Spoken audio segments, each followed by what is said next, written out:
First tonight, 401ks, food assistance, and nonprofits, farmers, national parks, even airports across the country. Our own Drew Marine is live from PDX tonight. And Drew, you heard from our local TSA workers, and they say they may have to work without pay if this shutdown is not avoided. That's right. TSA officers say they're frustrated because this isn't the first time they've gone through a shutdown.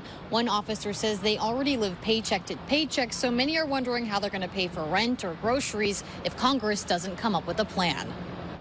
The clock is ticking for Congress to come up with a funding plan so federal employees like transportation security officers can come to work and still get a paycheck. Let's not penalize your federal employees because you can't, come together and agree on some things. However, if they don't reach an agreement by October 1st, the government will shut down and essential employees like TSA officers will still be clocking in without pay.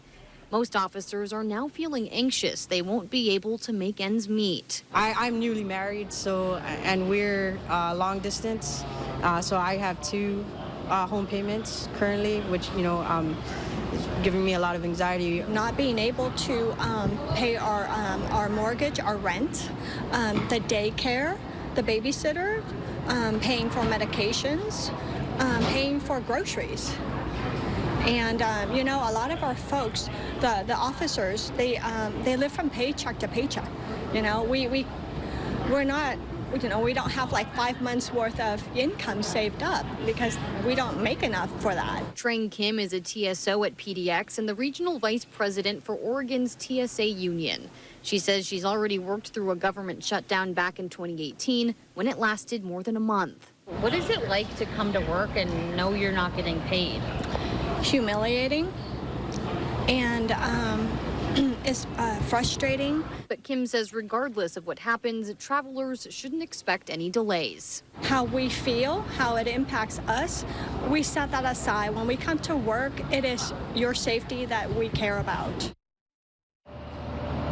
We reached out to TSA about this potential shutdown, and they sent us a statement that reads in part, quote, "It's very, very hard for anybody to go for 20 days, 30 days, 40 days or longer without receiving a paycheck. It impacts the ability of people to get to work, to pay to put gas in their vehicles, to pay for parking. It impacts their ability to pay the individuals that provide care for their children." Again, Congress has until 9 p.m. Pacific time tomorrow to come up with a funding plan. Live at PDX, Drew Marine, Fox 12 Oregon. Drew, thank you. Well, a popular tradition in the fall may not happen now because of the government shutdown. Katmai National Park's Fat Bear Week was set to kick off on Wednesday. It's a time when people vote on the fattest bear in the park as the animals prepare for winter hibernation. But if a shutdown happens, national parks are likely to close and their social media and websites will go without updates.